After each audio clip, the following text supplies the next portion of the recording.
Astaghfirullah. Bismillahirrahmanirrahim. Assalamualaikum warahmatullahi wabarakatuh.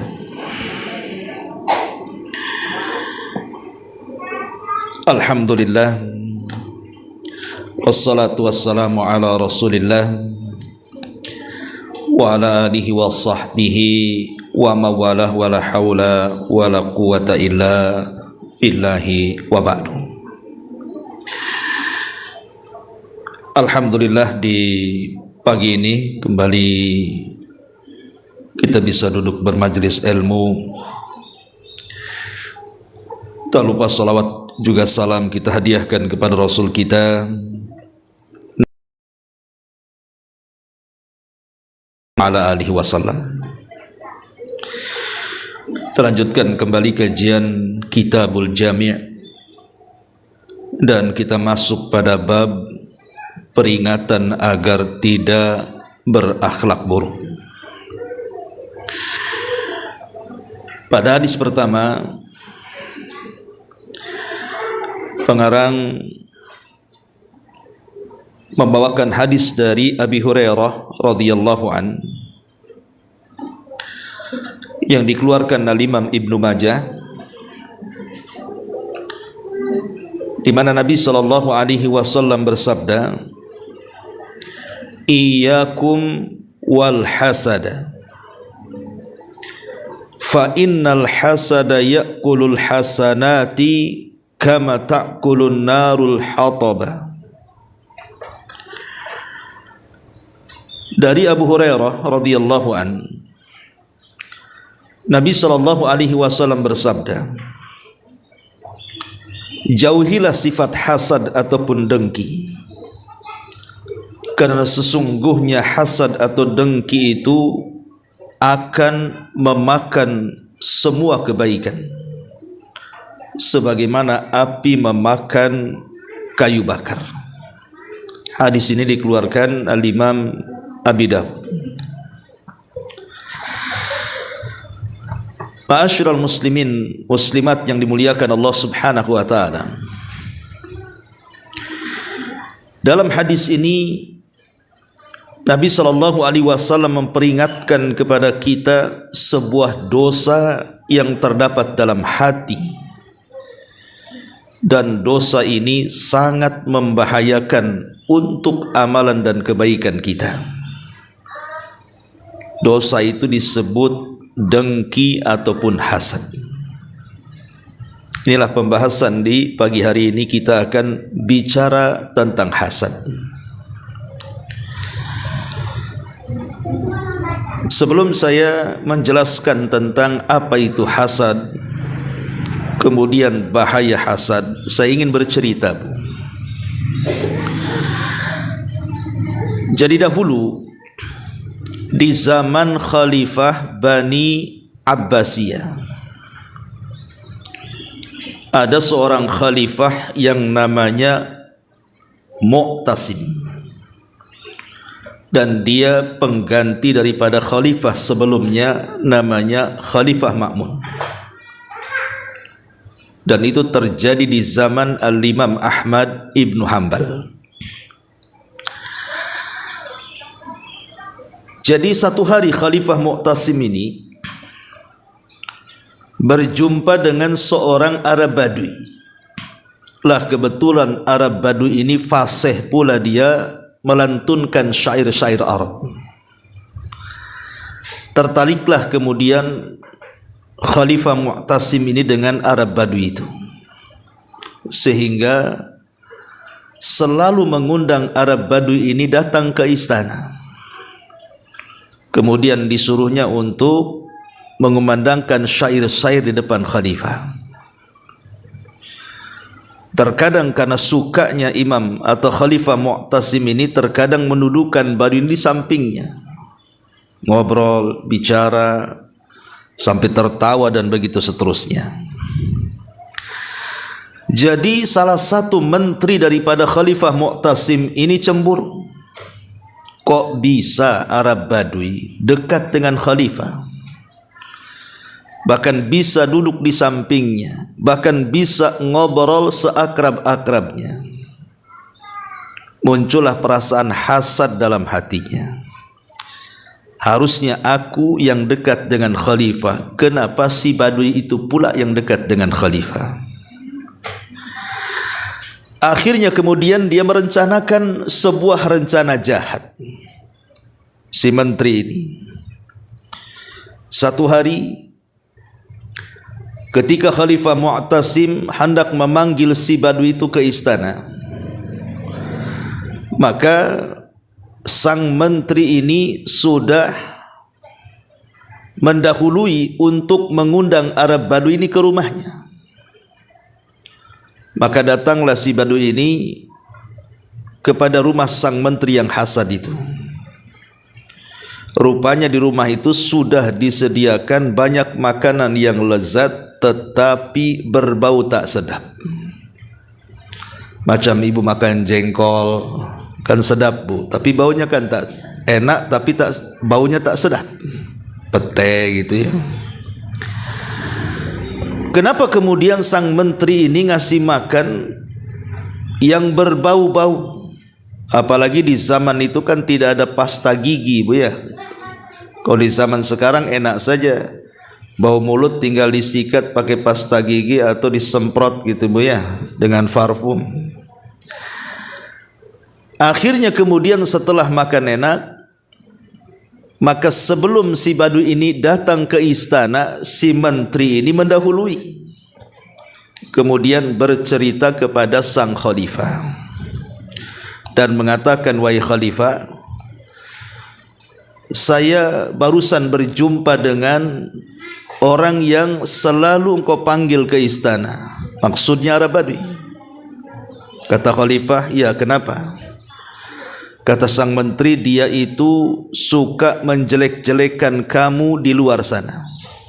Tuh lihat orang hasad bu, dia pasti menjadi kompor.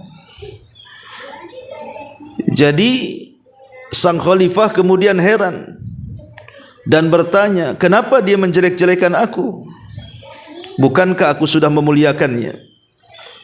Maka sang menteri mengatakan, dia sebenarnya mengatakan kepadaku kalau dekat denganmu dan kau berbicara di sampingnya, maka dia mengatakan bahwa mulutmu bau, katanya. Mulutmu tidak sedap baunya.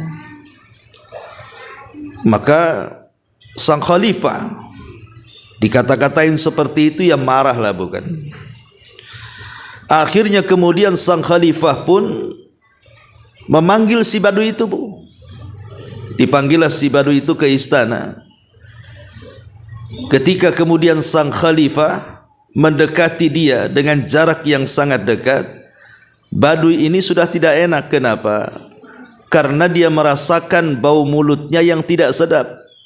Dia takut kalau bicara depan khalifah, bau mulutnya itu akan sampai ke hidung khalifah. Jadi dia bicara sambil menutup mulutnya dengan kain bu. Dari sini khalifah kemudian terpikir perkataan si menteri tadi. Oh betul juga, jangan-jangan bau mulutku tidak sedap sehingga si badui ini menutup hidungnya dengan serban dia. Padahal yang bau itu mulutnya si badui kan bu ya. Tapi karena kalau sudah kena kompor, akhirnya sang khalifah mempercayai si hasad tadi. Kemudian dia pun tersinggung, memanggil pembantunya dan meminta sepucuk. Kemudian ditulislah oleh sang khalifah, siapapun yang membawa kertas risalah ini maka penggal lehernya, karena dia telah menghina sang khalifah. Kemudian dibungkus rapi-rapi.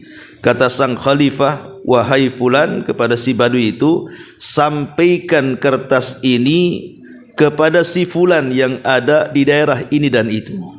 Maksudnya ke tukang jagal. Lah si menteri yang hasad itu menyaksikan dari jauh, kan dia tidak tahu apa yang dilakukan khalifah. Namanya orang hasad itu kalau sudah dengki ya dengki. Ketika melihat kok si Baduy dapat surat dari khalifah, disangkanya isi surat itu adalah hadiah. Jangan-jangan khalifah ini akan memberikan hadiah yang banyak dengan surat itu dan disuruh untuk mengambilnya di Baitul Mal.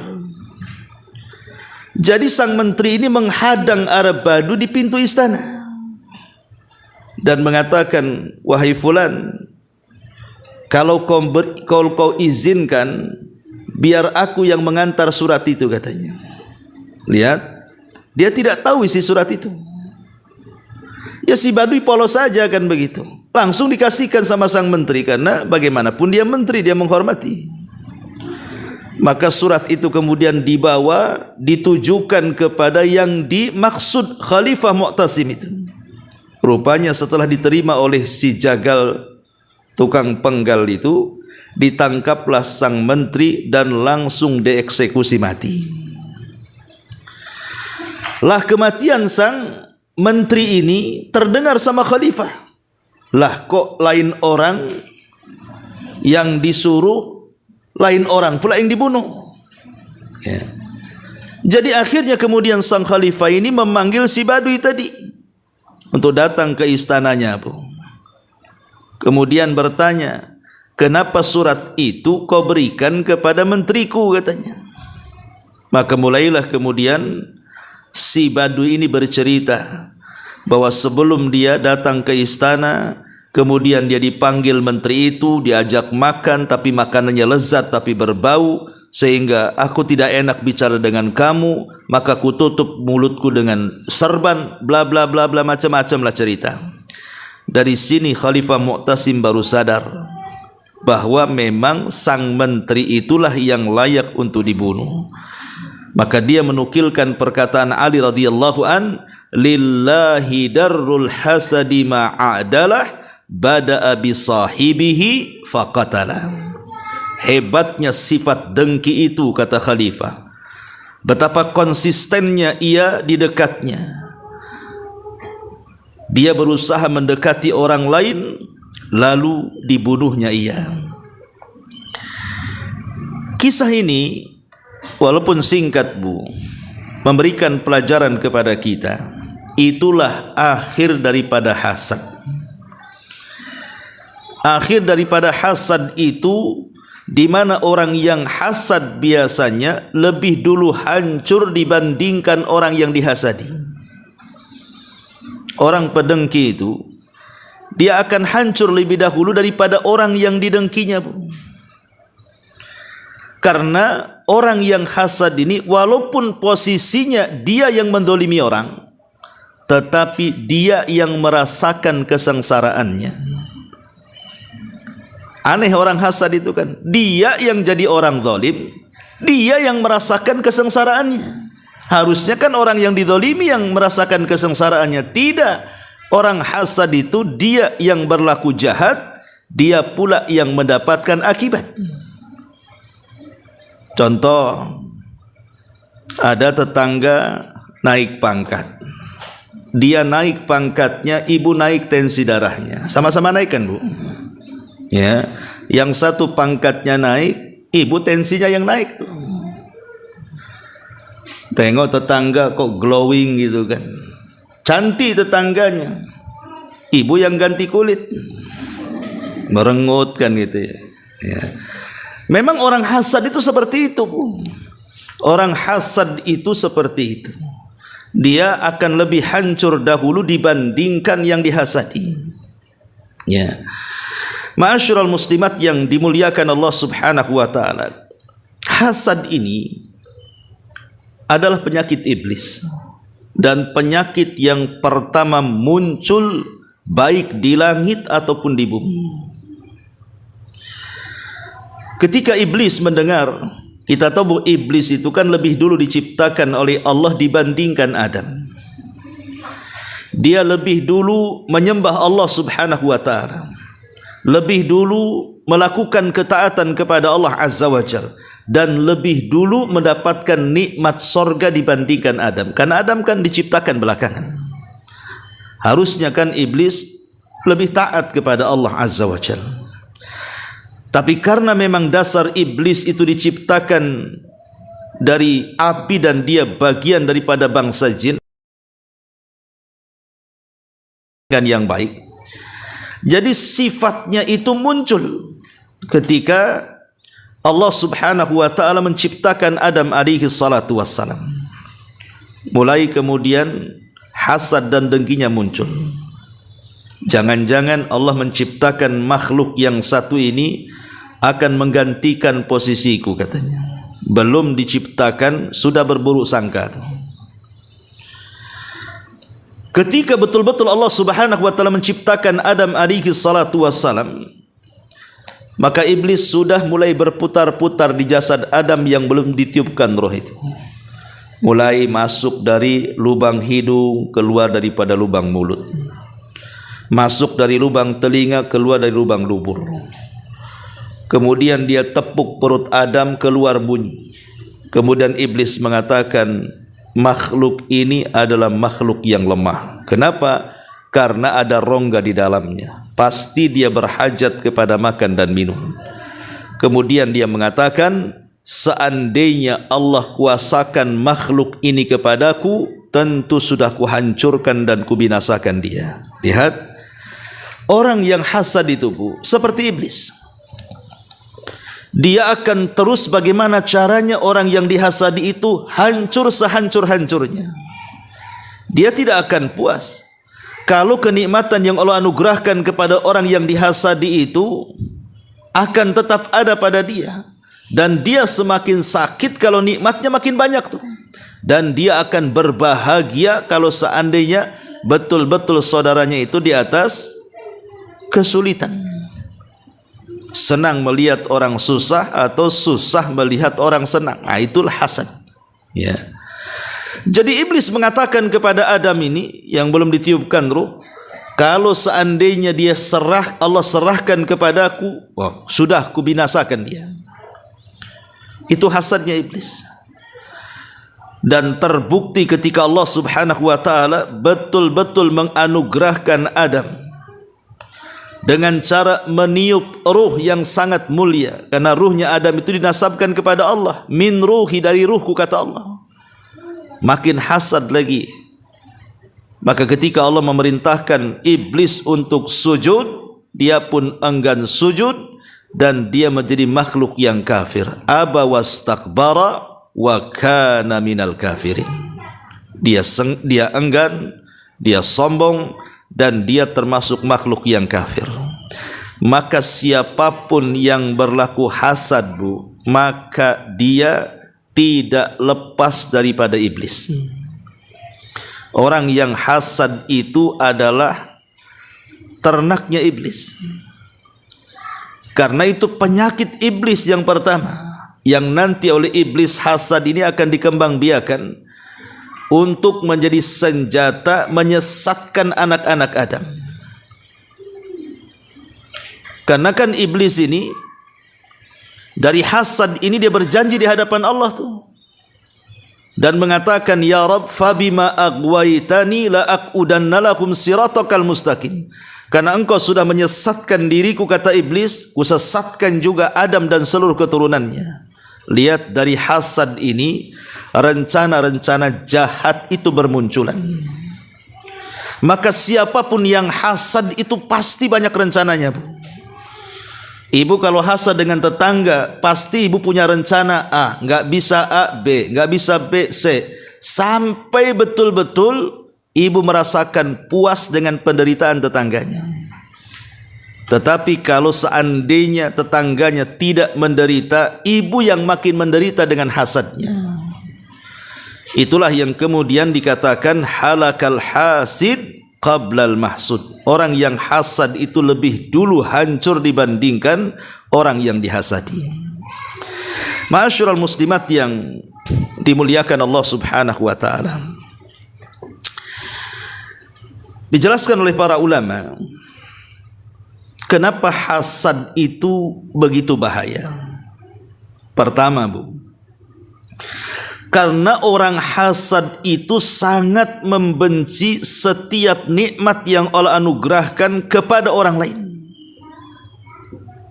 Pokoknya nampak orang lain di atas nikmat saja, muncul kedengkian dan kebenciannya tuh. Ya contohnya sering saya contohkan, tetangga mulai kemudian membangun rumah. Kalau orang tidak hasad kan gak peduli, bukan? Rumah-rumah dia bangun pakai uang dia bangun pakai modal dia, urusan dia mau di tingkat berapa. Itu kalau yang baik lah, Bu, ya.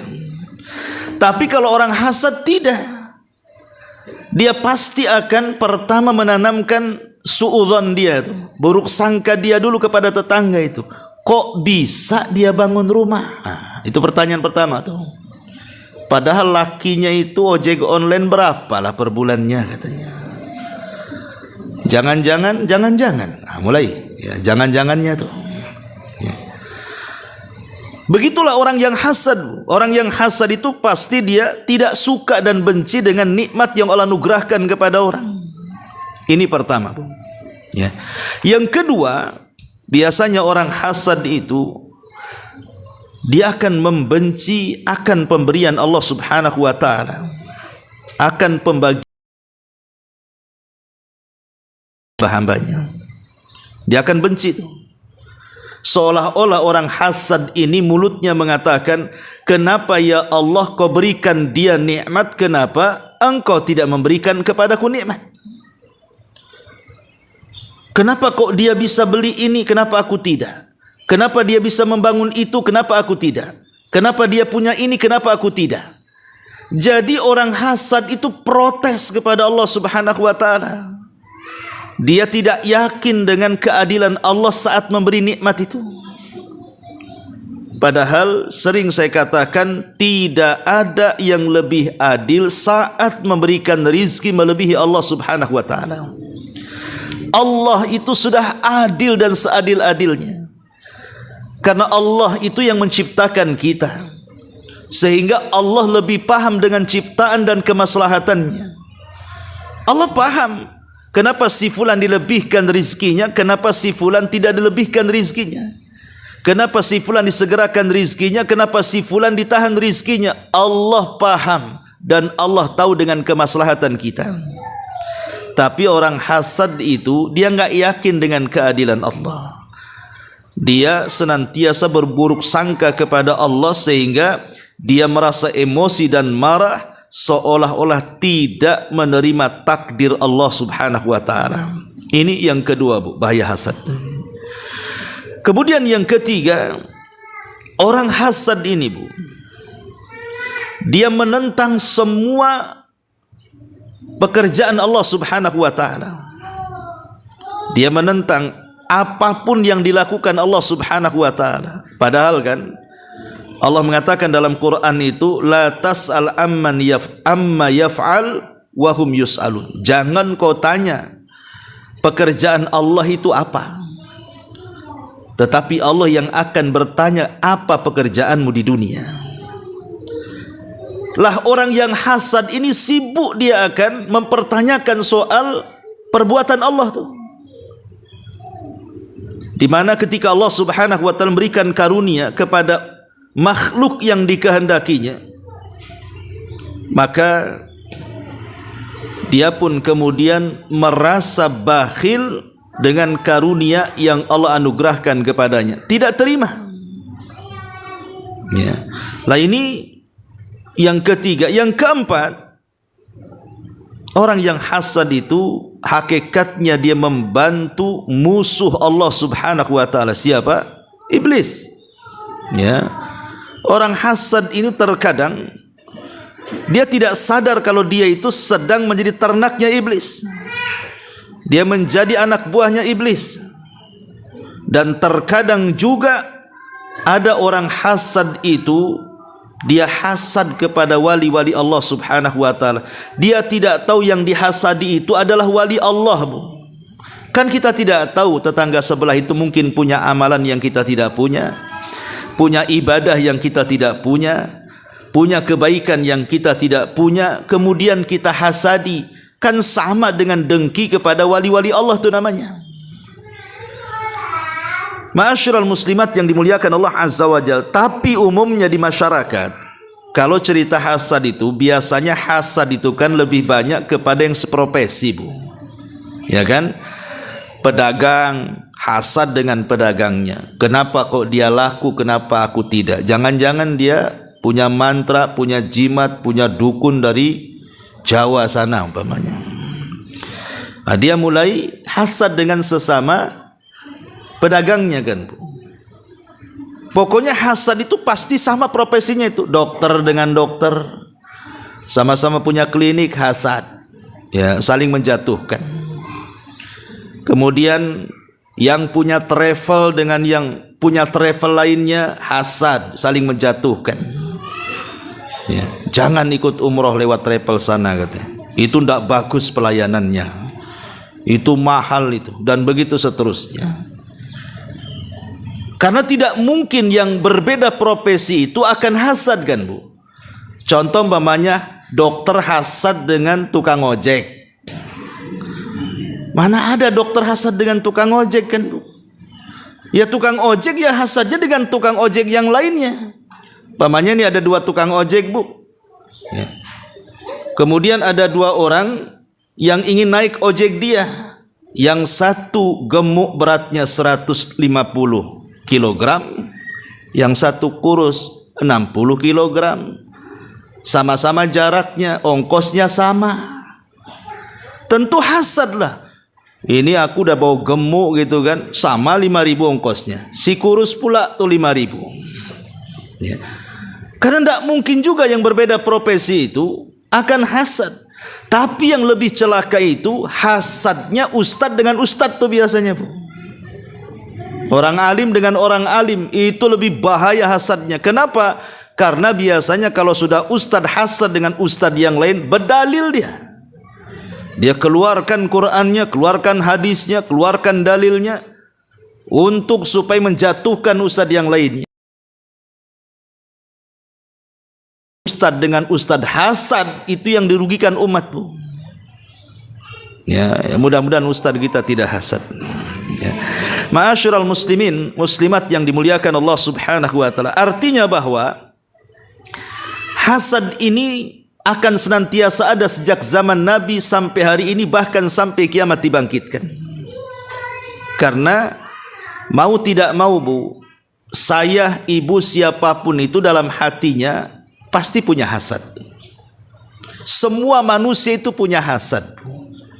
Umpamanya ada tetangga beli kendaraan bagus, kemudian kita nampak cantik kendaraan itu, kan dalam hati kita pengen juga ingin punya kendaraan seperti dia. Itu kan hasad. Ya, hasad secara bahasa. Pengen punya kendaraan seperti yang dibeli tetangga, pengen punya rumah yang seperti dibangun tetangga, pengen punya tanah seluas tetangga, pengen punya taman seperti yang dibangun tetangga. Itu hasad, Bu. Tapi hasad ini kalau dikelola orang baik, maka akan menjadi baik. Tapi hasad ini kalau dikelola orang jahat, maka akan jadi jahat. Lah hasad yang dikelola orang jahat inilah yang Al-Quran memerintahkan kita untuk berlindung kepada Allah min syarri hasidin idza hasad, dari keburukan hasad ketika dimainkan orang jahat. Karena hasadnya orang baik itu akan menjadi pahala, tapi hasadnya orang jahat itu akan menghapuskan dosa. Contoh hasadnya orang baik, Bu. Umpamanya ada tetangga rajin setahun 2 kali umroh. Kemudian kita katakan, aku juga maulah punya uang seperti tetangga. Suaminya banyak gajinya. Coba aku kalau punya suami, kata tetangga, aku pun pengenlah umroh juga kayak tetangga. Kalau bisa, kalau dia setahun 2 kali, saya mau 5 kali umpamanya. Ya, itu boleh, bahkan terpuji. Itu namanya ghibtah dalam bahasa ulama itu. Hasad yang terpuji. Karena niatnya bukan untuk kejahatan, niatnya untuk kebaikan kan. Lah hasad yang tercela ini justru enggak seperti itu. Ini tetangganya bolak-balik umroh nih Bu. Dia berpikir bukan dari sisi positifnya dia beribadah ke Mekah itu, tapi dia akan nilainya itu pasti dinilai negatifnya. Dari mana dia bisa dapat uang? Suaminya itu kan enggak sampai eselon 1 tuh. Saya tahu gajinya berapa tuh. Jangan-jangan utang di bank. Nah, macam-macam dia, ya. Lah orang hasad itu pasti pandangannya tidak ada yang positif, dia akan negatif terus. Lah inilah yang kemudian hasad ini akan melahirkan berbagai macam dosa. Salah satunya adalah larinya itu pertama dia akan suudzon, berburuk sangka dulu. Kemudian timbul kedengkian. Akhirnya menjadi gibah Bu. Hasad itu bisa menjadi gibah, ya. Ibu kumpul nih 1-2 orang, mulai di situ membicarakan orang lain, terkadang merendahkannya, terkadang menghilangkan terkadang menghapuskan nama baiknya, dan begitu seterusnya Bu. Karena kalau sudah berkumpul nih, sekarang kan zamannya orang zaman isu, zaman orang ngerumpi kan Bu. Itu biasanya kalau ada orang hasad di situ Bu, itu akan menular kemana-mana tuh. Karena begini Bu, kalau orang sudah kumpul bertiga, kalau saya titip uang Bu sama Ibu, kira-kira berkurang atau bertambah uangnya? Kebanyakan kalau nitip uang berkurang tuh biasanya. Nitip uang 5 juta, pas dikembalikan 4 juta, afwan Ustadz kepake 1 juta katanya. Itu kalau nitip uang Bu. Tapi kalau nitip ucapan, tuh biasanya berkurang apa bertambah tuh? Bertambah Bu. Syukur-syukur tidak berkurang, pasti bertambah. Kalau sudah yang dititip ucapan, kita nitip ucapan nih sama si A, nanti si A ini ngomong sama si B, itu bertambah tuh. Yang tadinya 1 meter jadi 1 kilo tuh. Lah itulah kadang-kadang orang kalau sudah ngerumpi gibah, apalagi didasari hasad, itulah bahayanya di situ tuh. Ma'asyiral muslimat yang dimuliakan Allah Subhanahu wa taala. Tapi yang jelas bahwa orang hasad ini dijelaskan oleh para ulama, ya. Orang hasad ini akan mendapatkan madarat yang luar biasa, baik dunia dia atau akhirat dia. Adapun dari segi agamanya dulu ya. Orang yang hasad ini akan merusak agama dia. Pertama, bahwa orang yang hasad itu dia sedang bermaksiat dengan maksiat yang terang-terangan. Orang yang hasad itu dia sedang bermaksiat dengan maksiat yang terang-terangan kepada Allah dan Rasulnya. Kenapa? Karena Allah sudah melarang dari penyakit ini dalam Quran, wala tatamannau ma faddalallahu bihi ba'dakum ala ba'din. Janganlah kalian berangan-angan dengan apa yang telah Allah lebihkan sebagian kalian atas sebagian yang lainnya. Bahkan dalam ayat yang lain dengan tegas, am yahsudunan nasa ala ma atahumullahu min fadli. Apakah mereka menanamkan hasad terhadap apa yang Allah telah berikan dari karunia-Nya kepada manusia? Jelas Allah Subhanahu wa taala melarang. Bahkan Rasul dengan tegas, wala tahasadu, jangan kalian saling hasad. Berarti orang yang hasad itu dia sedang terang-terangan bermaksiat kepada Allah dan Rasulnya karena melanggar larangan. Ini yang pertama. Yang kedua, orang hasad ini menghancurkan pahala. Kita ini di satu sisi diperintahkan oleh Allah untuk beribadah dan untuk memperoleh pahala sebanyak-banyaknya. Boleh jadi di antara kita ada yang rajin salat, itu bagus. Boleh jadi di antara kita ada yang rajin puasa, bukan puasa Ramadan saja, ditambah juga dengan Senin Kamis dan dengan sunnah-sunnahnya, itu mantap. Mungkin di antara kita itu ada yang rajin sedekah, itu sudah luar biasa, ya. Tetapi kan perintah agama ini, Bu, kita ini bukan hanya sekedar beribadah kemudian mencari pahala sebanyak-banyaknya, tapi lebih daripada itu adalah mempertahankan ibadah dan mempertahankan pahala. Kalau perlu kita tambah setiap hari pahala itu. Tetapi ada orang-orang yang di sana itu justru ibadahnya iya, tapi dia tidak sadar bahwa pahalanya sedang digerogoti, pahalanya sedang dibakar ia sendiri, sedang dimusnahkan oleh ia sendiri dengan penyakit hasad ini. Itulah yang disabdakan dalam hadis yang kita baca di sini. Iyyakum wal hasada fa innal hasada ya'kulul hasanat kama ta'kulun narul hatab, kata Nabi. Hati-hati kalian jangan hasad, karena hasad itu bisa memakan kebaikan seperti api melahap kayu bakar. Kalau ibu pengen tahu betapa cepatnya hasad itu menghancurkan kebaikan, lihat api saat kebakaran, Bu. Seperti yang terjadi di California, Los Angeles kemarin itu. Hitungan hari berapa ratus hektar itu tanah bisa gosong dengan bangunan-bangunannya runtuh rata dengan tanah. Cepat itu, bayangkan. Padahal bangunnya itu bisa bertahun-tahun itu.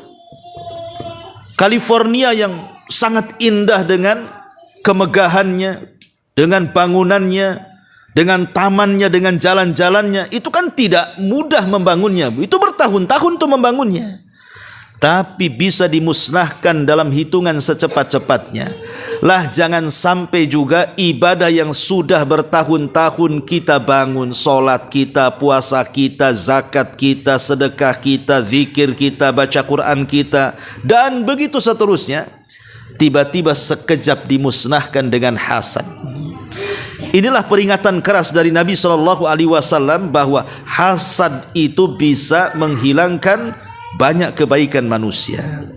Yang ketiga, hasad ini menyebabkan murkanya Allah kepada kita. Dalam sebuah hadis, apalagi sekarang ini di bulan Sya'ban, Bu. Kita ini berada di bulan Sya'ban, artinya kita ini sedang menghadapi gerbang Ramadan.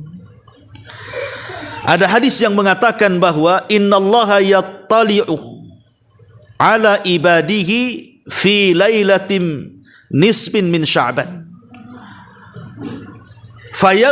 fayughfar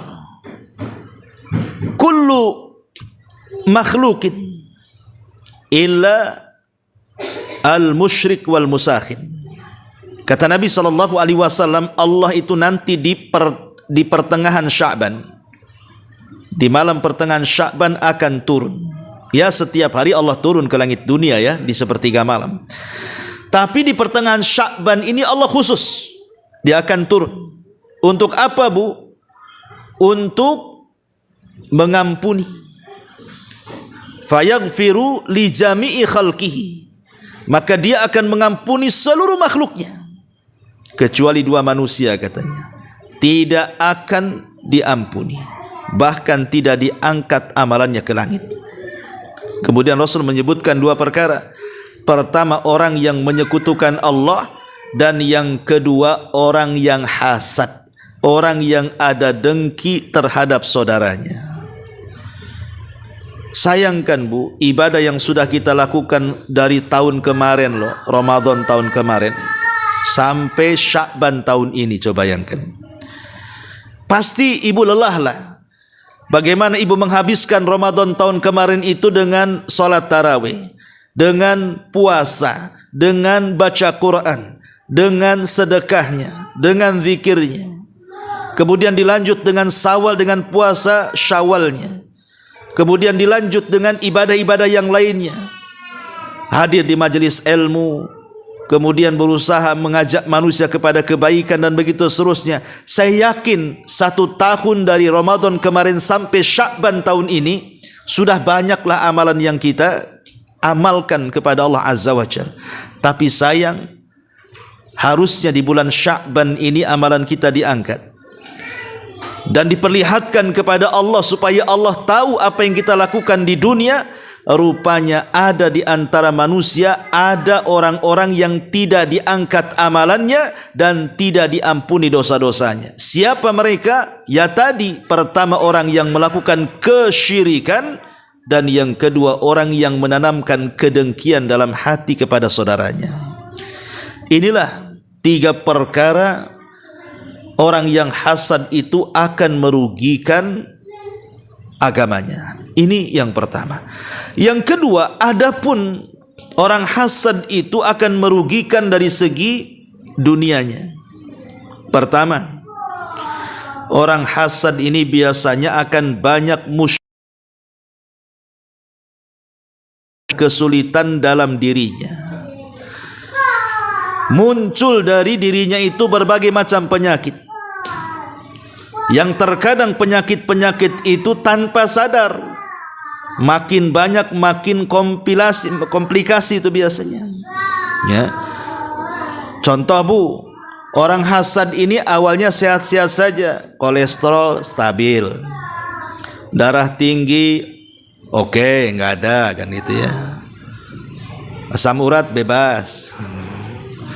Tapi karena dia hasad kepada tetangganya kan Bu ya, mulai dia tidak suka kalau tetangganya rumahnya cantik, kendaraannya bagus, tanahnya luas, penampilannya oke. Mulai penyakit datang tuh, mulai demam dia. Ya. Pokoknya nampak saja ganti mobil, ganti penyakit tuh Bu. Dari demam ke kolesterol tuh. Ganti lagi mobilnya, dari kolesterol ke darah tinggi tuh Bu. Akan gonta-ganti aja penyakitnya tuh. Lama-lama komplikasi jadinya kan. Nah ini kan bahaya orang hasad, dia numpuk-numpuk penyakit itu. Dan lebih celakanya lagi, ketika kemudian dia sakit, makin parah, dibawa ke rumah sakit Bu. Di rumah sakit dengar tetangganya bangun rumah. Apa enggak stroke Bu tuh? Pulang ke rumah pengumuman innalillahi wa inna ilaihi rajiun katanya. Kan seperti itu contohnya. Inilah orang hasad ini numpuk-numpuk penyakit tuh. Karena menurut pandangan Tibun Nabawi, pengobatan sistem Nabi itu yang disebutkan oleh banyak para ulama, penyakit itu kan paling banyak munculnya itu dari hati Bu. Sedikit dari faktor makanan itu. Ya makanan bisalah memicu penyakit, tapi penyakit itu kebanyakan itu munculnya dari hati. Dan hasad itu penyakit yang bahaya dari penyakit hati. Inilah kemudian diantara bahaya dunianya nih. Pertama, akan membawa kemuskilan, banyak kesulitan yang akan dihadapi oleh orang yang hasad, baik secara jasmani dia ataupun secara ruhani dia. Dan akan banyak pikiran tuh. Ini yang pertama. Ya. Yang kedua, orang yang hasad itu sadar ataupun tidak, Allah jatuhkan pamornya di hadapan manusia.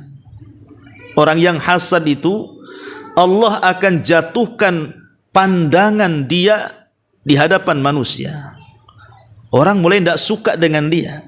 Karena orang hasad itu ketemu siapa saja, berkumpul di mana saja, pasti akan ceritanya itu dibelokkan kepada orang yang tidak disukai dia. Pasti dia akan buat kisru, akan buat isu.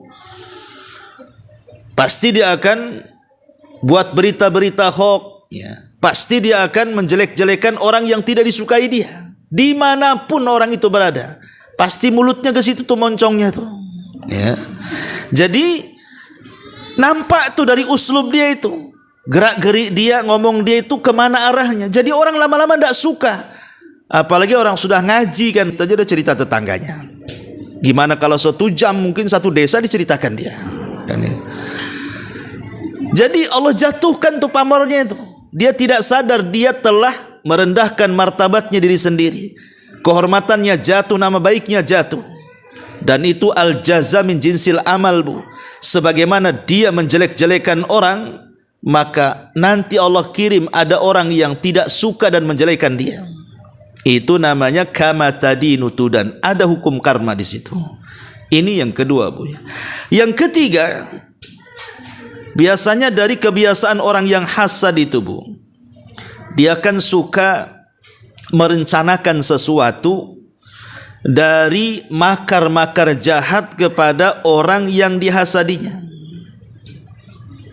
Dia tidak paham, memang dia sedang buat makar, tapi di sana ada zat yang jauh lebih hebat makarnya. Allah Subhanahu wa ta'ala, wa makaru makran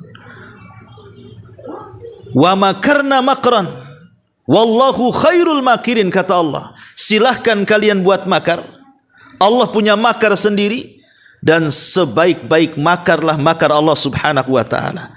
Karena orang hasad itu setiap hari dia pasti akan mengagendakan untuk mentertibkan sebuah makar itu, mengagendakan sebuah makar.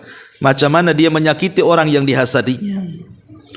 Tapi Allah Subhanahu wa ta'ala zat yang maha pemberi makar. Karena hakikatnya, Bu, kenapa orang itu hasad sama orang? Karena dia tidak memiliki kelebihan yang dimiliki orang. Makanya ibu yang dihasadi bersyukur, ya. Kalau ibu diberikan kelebihan, dan orang yang hasad kepada ibu itu sebenarnya tidak punya apa yang ibu punya, makanya dia hasad. Biarkan orang hasad itu. Orang hasad itu miskin mereka. Dia tidak punya apa yang kita punya. Kalau dia punya apa yang kita punya, tentu tidak akan hasad. Karena umumnya orang hasad itu karena dia tidak memiliki apa yang tidak dimiliki orang, sehingga dia harus menghancurkan apa yang dimiliki orang. Kalau perlu, bukan hanya sekedar hancur, pindah sama dia. Nah, itu yang kemudian kenapa sangat bahayanya hasad itu dalam dunia kehidupan ini. Adapun di antara perkara juga yang disebutkan oleh para ulama ini sangat bagus sekali perkataan Imam Al-Qurtubi rahimahullahu taala. Apa kata Imam Qurtubi? Ya. Al-hasidu aduwu ni'matillahi. Orang hasad itu adalah musuh bagi nikmat Allah. Fi haqiqatil amri dhararuhu ya'udu alal hasid la alal mahsud. Hakikatnya sebenarnya, kata Imam Qurtubi, orang yang hasad itu bahayanya itu kembali kepada orang yang hasad, bukan kepada orang yang dihasadi. Wa in kana zahir khilafu dzalik. Walaupun secara kasat mata memang yang dirugikan itu orang yang dihasadi, tapi hakikatnya yang dirugikan dia orang yang hasad, kata Imam Qurtubi. Kemudian beliau mengatakan fal hasadu fihi dhararun alal hasid fid dunya bi annahu yata'allam. Memang hasad itu terkadang bisa mendatangkan madarat terhadap orang yang hasad di dunia, bahwa dia akan senantiasa tersakiti hati dan badannya. Hatinya sakit hati, badannya pun penuh dengan penyakit, ya. Contohnya, kata beliau, seperti ghammun waham. Orang hasad itu orangnya stres, tidak tenang hidupnya, penuh dengan pikiran, gitu ya. Itu dipastikan orang hasad tuh otaknya error tuh. Kemudian beliau mengatakan li'anna ni'amillahi ala ibadihi la tanqati. Padahal nikmat Allah itu kalau sudah Allah berikan kepada hambanya, itu tidak mungkin terputus. Artinya orang yang hasad itu percuma dia sebenarnya menghasadi orang yang dihasadi. Karena hasad itu tidak pernah menolak takdir, Bu. Kalau memang dia ditakdirkan terus kaya, dia mampu membeli mobil, habis itu Allah berikan rizki, mampu membangun rumah, habis itu dia beli lagi rumah, habis itu dia beli lagi rumah, makin banyak rumahnya. Rizki Allah kan tidak akan terputus kepada orang yang Allah kehendaki. Jadi apa fungsinya? Karena hasad itu tidak menolak takdir. Tidak gara-gara kita minta dia miskin jadi miskin, kan enggak juga. Minta supaya dipecat, dia tiba-tiba besoknya dipecat. minta supaya kendaraannya terbakar besoknya kemudian terbakar, tidak bisa juga kan itu. Karena kita tidak bisa menahan rizki. Lalu apa gunanya kalau seandainya hasad itu tidak menolak takdir? Nah itulah sama dengan mencelakakan diri sendiri. Ma'asyiral muslimat yang dimuliakan Allah Subhanahu wa taala. Makanya Imam Hasan Al-Basri sampai Abu Laythi As-Samarqandi, Abu Layth mengatakan, dia mengatakan yasilul hasid khamsa ukubat. Orang yang hasad itu akan diberikan 5 hukuman dari Allah. Pertama, ghammun la yanqati, bingung dan kebingungannya tidak pernah terputus, bingung terus hidupnya, stres terus hidupnya, ya. Kemudian yang kedua, musibatun la yu'jar 'alaiha, musibah yang tidak dapat pahala.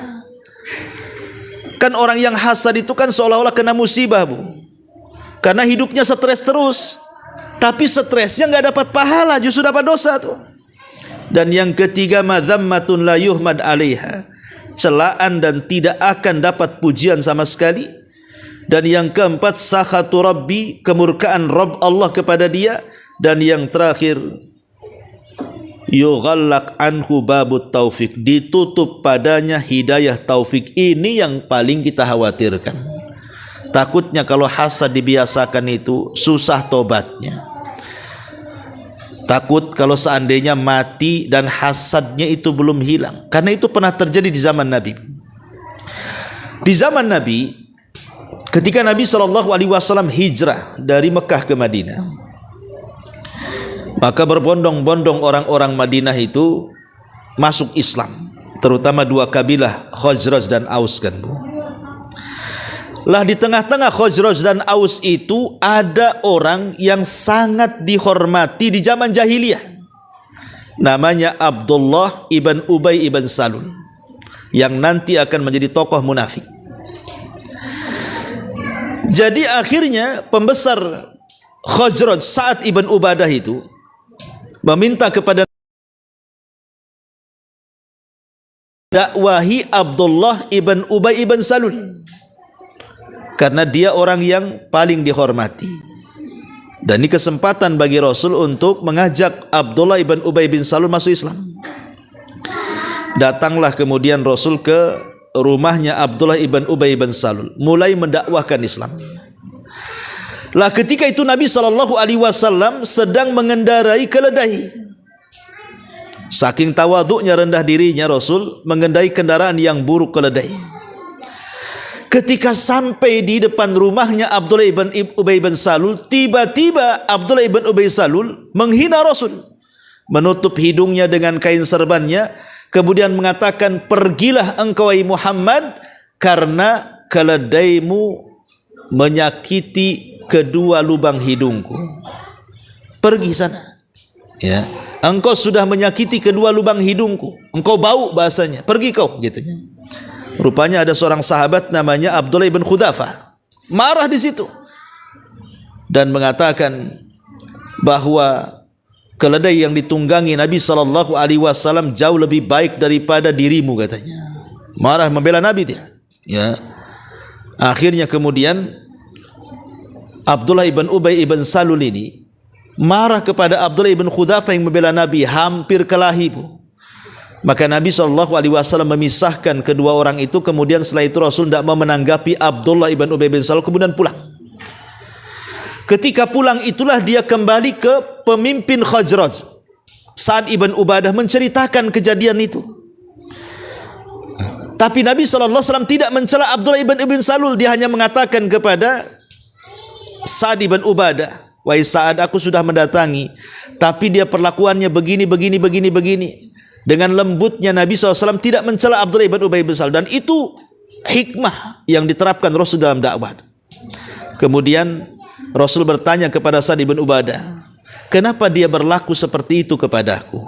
Disinilah Abdullah ibn Ubadah bercerita.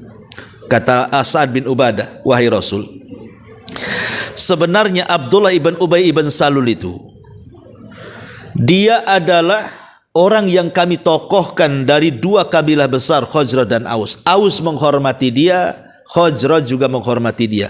Bahkan wanita-wanita kami sempat membuatkan piala yang akan diletakkan di atas kepalanya sebagai penghormatan, karena jasa-jasa dia banyak mendamaikan permusuhan di antara kami. Sehingga kami dulu menganggap dia akan menjadi pemimpin kami. Tapi setelah kedatangan dirimu, kemudian Khazraj dan Aus masuk Islam, akhirnya orang-orang itu pun justru mengangkat dirimu menjadi pemimpin mereka dan tidak melirik lagi Abdullah ibn Ubay ibn Salul. Makanya boleh jadi dia hasad kepadamu.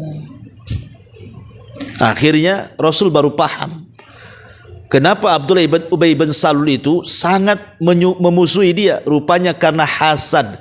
Kenapa hasadnya? Karena kepemimpinan yang harusnya dipegang dia direbut oleh Nabi itu dalam pandangan dia. Lah setelah terjadi perang Badar, dan kaum muslimin menang, Abdullah ibn Ubay ibn Salul ketakutan. Kalau dia menjadikan sasaran oleh Rasul dan kaum muslimin, disitulah dia pura-pura masuk Islam, Bu. Takut kalau dia terancam jiwanya, takut kalau terancam keluarga dan hartanya, pura-pura lah masuk Islam. Disinilah sejarah munafik dimulai. Sebelum terjadi perang Badar ataupun era dakwah Rasul di Mekah itu tidak ada orang munafik, yang ada muslim sama kafir saja.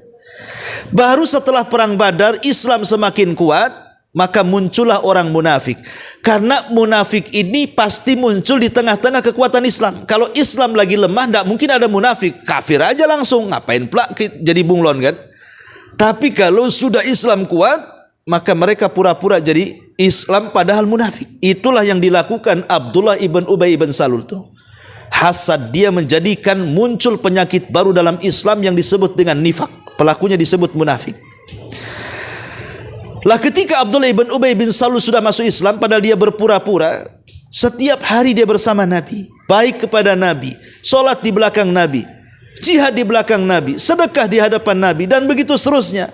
Tapi hatinya tidak pernah terbuka kepada hidayah. Bahkan sampai ajalnya menjemput dia, hasadnya tidak pernah hilang dari dadanya. Maka dia pun mati dalam kondisi di atas kemunafikan. Dari sini Allah turunkan ayat, innal munafikina fi darkil asfali minan nar.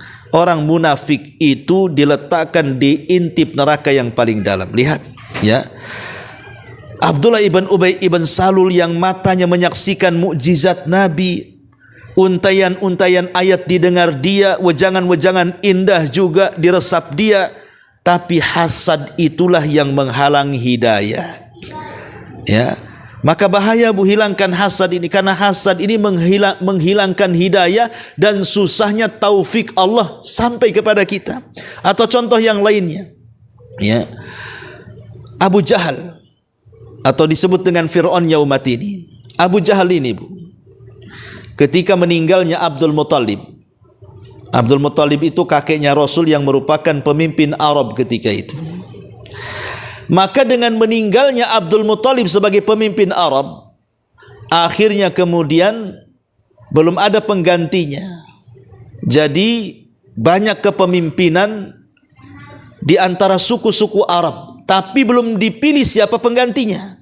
Sehingga Abu Jahal menjadi pemimpin kabilahnya, Abu Sufyan juga memimpin kabilahnya, kemudian Abu Talib juga memimpin kabilahnya, Umayyah memimpin kabilahnya, karena belum ada yang terpilih menjadi pemimpin utama.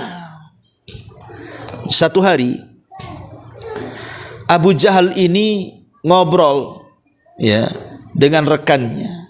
Kebetulan rekannya mengatakan, wahai Amr, maksudnya Abu Jahal, saya ingin bertanya kepadamu dengan sebuah pertanyaan, jujurlah dengan jawab. Jujurlah saat menjawab.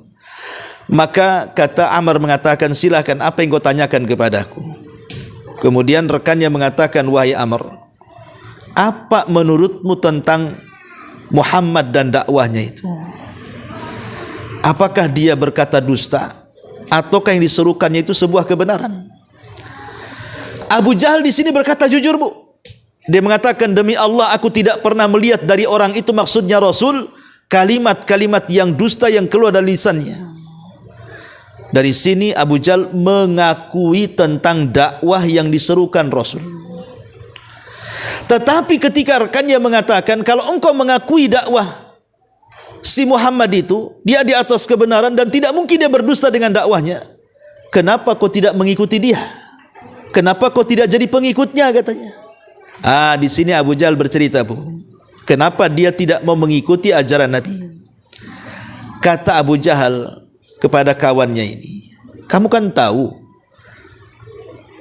kabilah-kabilah di Arab ini, baik kabilah kita, baik kabilahnya Abi Sufyan, baik kabilahnya Umayyah, baik kabilahnya Abu Talib, kita kan bersaing, ya, untuk memenangkan hati orang-orang Quraisy, supaya siapa yang akan diangkat menjadi pemimpin Arab secara keseluruhan. Kita ini sedang bersaing. Kalau mereka dari kabilah ini berbuat baik, maka kita juga sama.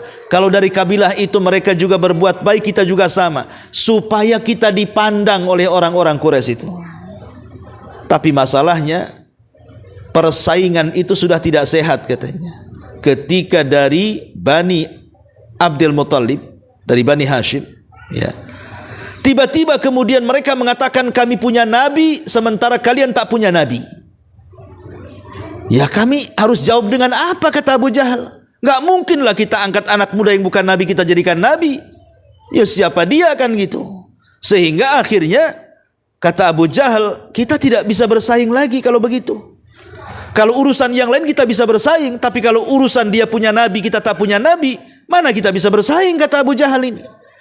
Lah, kalau seandainya kami mengakui kenabian dan kerasulan si Muhammad dari Bani Abdul Muttalib itu, maka kami akan runtuh pamornya di depan orang-orang Quraisy. Maka selamanya kita tidak akan beriman kepada dia. Lihat hasadnya Abu Jahal ini. Dia tahu dengan kebenaran yang dibawa Nabi, tapi tidak mau mengikuti agama Nabi. Kenapa? Takut pamor dia jatuh, takut kabilah dia jatuh, kalah dengan kabilahnya Bani Hashim. Lah, itulah ibu yang dikatakan di awal tadi bahwa hasad ini bisa menghalangi hidayah, gitu maksudnya. Maka jangan sampai di hati kita ini ada hasad. Jangan, kalau bisa buang hasad itu sejauh-jauhnya, ya. Jangan sampai dalam hati kita ini dipenuhi dengan hasad, karena hasad itu menimbulkan kedengkian, dan dengki itu menimbulkan permusuhan. Begini, Bu, untuk mengakhiri kajian kita, kita tahu bahwa Islam itu dibangun di atas ukhuwah, kan, Bu? Islam itu dibangun di atas ukhuwah, persaudaraan. Saking eratnya persaudaraan dalam Islam itu, Bu, sampai Nabi SAW mempermisalkan kita dengan saudara kita itu bagikan bangunan yang menguatkan satu dengan yang lainnya. Bahkan Rasul mengibaratkan bukan hanya seperti bangunan. Kalau seandainya dalam tubuh kita ini, anggap saja kaki kita terkena duri, tidak mungkin jempol yang berteriak, kan, Bu? Ibu pernah dengar ada jempol berteriak? Nggak ada. Jempol tak punya mulut, ya. Yang berteriak itu kan lisan kita. Yang sakit juga sekujur badan kita. Begitulah ukhuwahnya seorang muslim dengan saudaranya. Artinya kalau seandainya muslim satu dengan yang lain itu bersaudara, berarti apa yang dirasakan kekurangan dari saudara kita, itu juga kekurangan kita. Aib saudara kita juga aib kita, ya. Keburukan yang ada pada saudara kita juga keburukan kita. Jadi kita ini harus peka, gitu maksudnya, ya. Sebab kalau seandainya saudara kita punya aib, padahal kewajiban kita menutup aibnya, atau saudara kita punya kekurangan, padahal kewajiban kita menyempurnakan kekurangannya, malah kita pula mengumbar aibnya, kemudian menjelek-jelekan kekurangannya, lalu apa arti persaudaraan dalam Islam kalau begitu? Nggak ada artinya lagi. Kalau sudah kita saling mencaci, memaki, mengumbar aib, menjelek-jelekan kekurangan saudaranya, lalu apa arti ukhuwah Islamiyah itu? Yang kata Rasul kita harus lebih mencintai saudara kita seperti kita mencintai diri kita sendiri. Makanya wajar kalau Rasul mengatakan bahwa iman dan hasad itu tidak mungkin berkumpul. Kalau dalam hati kita penuh dengan iman, pasti hasad akan hilang. Tapi kalau hati dipenuhi dengan hasad, maka iman kita yang melayang. Oleh karena itulah maka tanamkan sifat ukhuwah Islamiyah. Kalau saudara kita punya kekurangan, kita lengkapi. Kalau saudara kita punya aib, kita tutupi. Kalau saudara kita ini memang memiliki hal-hal yang mungkin ya bersifat tidak bagus, ya, maka kita nasihati. Bukan kita gibahi, bukan kita hasadi, bukan kita dengki. Itulah diantara faedah hadis yang kita baca di pagi hari ini. Wallahu a'lam bishawab. Sampai di sini Bu kajian kita. Sebelum saya tutup, silahkan kalau ada yang mau bertanya.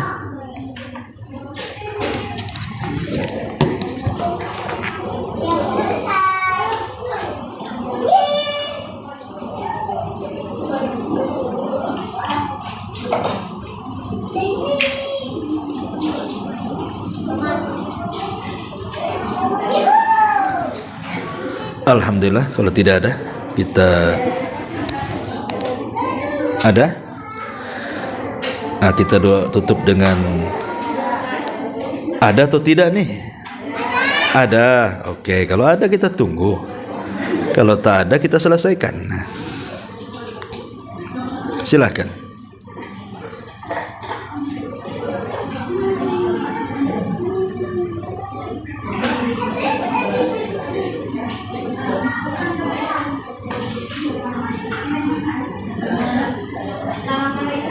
Waalaikumsalam warahmatullahi wabarakatuh.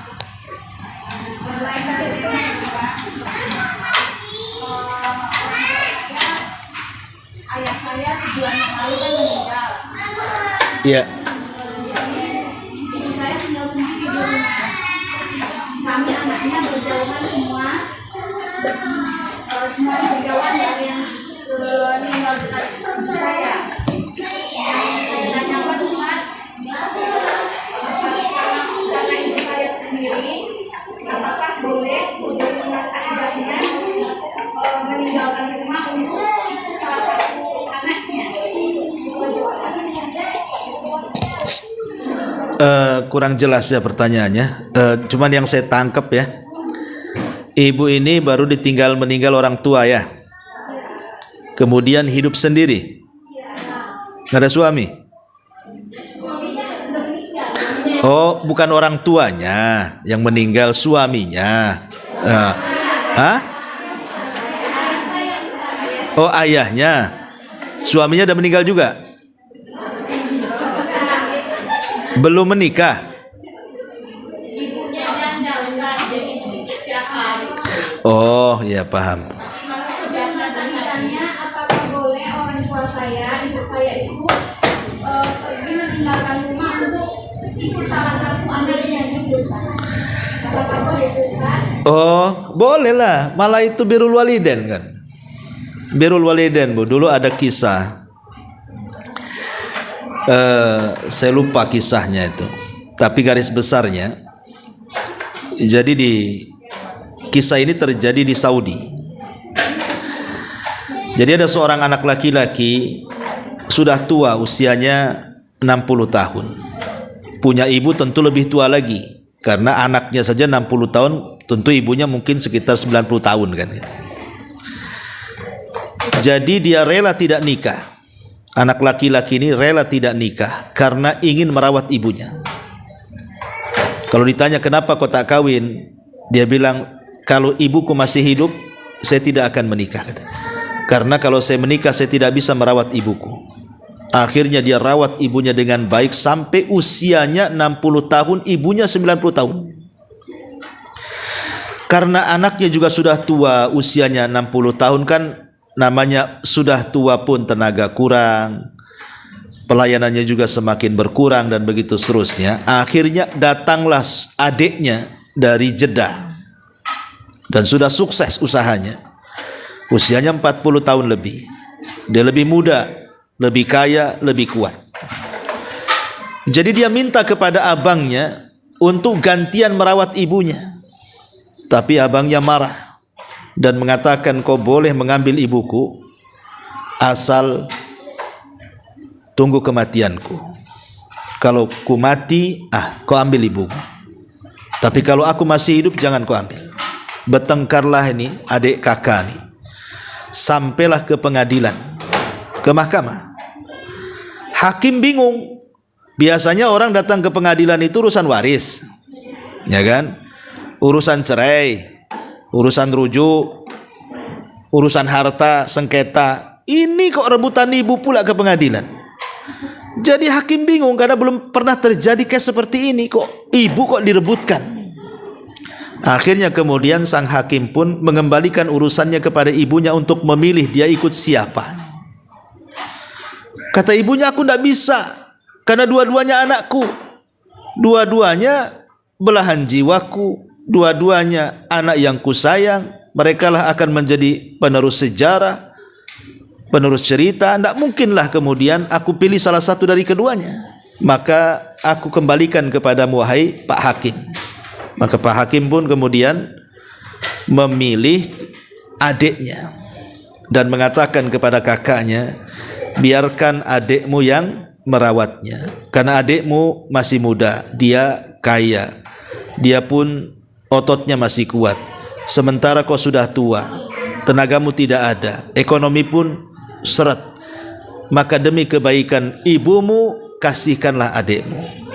Maka kakaknya menangis dan terus menangis karena terputus berbuat baiknya kepada kedua orang tua. Itulah satu-satunya case di Arab Saudi yang sangat viral, ya, beritanya. Tapi yang jelas bahwa di sini pertanyaan tadi boleh enggak? Ya memang harus. Kalau si ibu ini punya anak laki-laki, yang bertanggung jawab itu sebenarnya anak laki-laki untuk merawat ibunya. Ya. Karena biasanya anak perempuan yang sudah menikah, maka dia harus punya izin dari suaminya dulu, Bu. Ya, pamannya ibu ini punya anak perempuan sudah menikah, mau ikut salah satu anak perempuannya, tidak bisa langsung ikut kecuali rundingan dengan suaminya. Takut suaminya tidak mau. Makanya yang paling berhak itu merawat orang tua itu anak laki-laki, karena anak laki itu punya otoritas. Dia tidak perlu minta izin sama istrinya. Dia boleh mengambil orang tuanya, karena hak dia kepada orang tua lebih tinggi dibandingkan hak dia kepada istri dan anaknya. Tapi kalau anak perempuan tidak bisa langsung main ambil. Dia harus minta izin, ngomong baik-baik sama suaminya. Boleh enggak ibunya tinggal sama dia? Ya. Atau mungkin sebaiknya kalau memang anaknya banyak, berembuk, gantian. Di anak pertama sebulan, di anak kedua sebulan, di anak terus begitu. Ya. Kalau itu memang mau bagi-bagi pahala, Bu. Jadi kalau pertanyaannya boleh.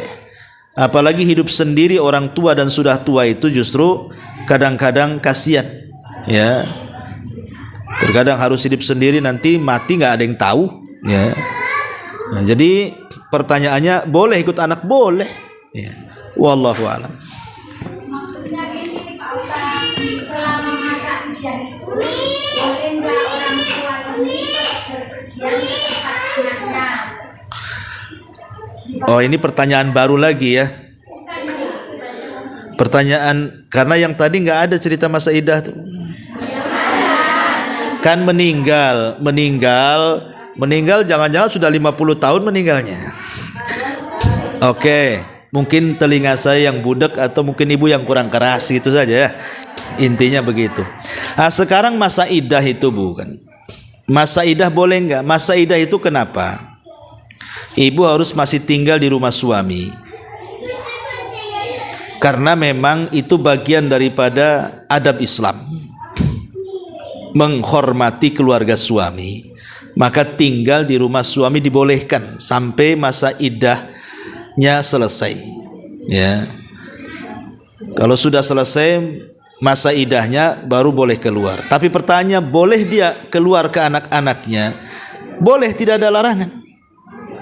Tidak ada larangan dengan minta izin kepada keluarga suaminya. Mungkin ibu ingin ya supaya tidak terlalu berkabung, karena kalau tinggal di rumah suami nanti tengok foto suami nangis, tengok kursi nangis, tengok kasur nangis, kan itu terbayang-bayang kan, bukan?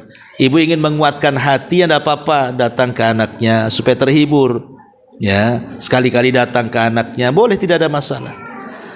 Ya, wallahu a'lam.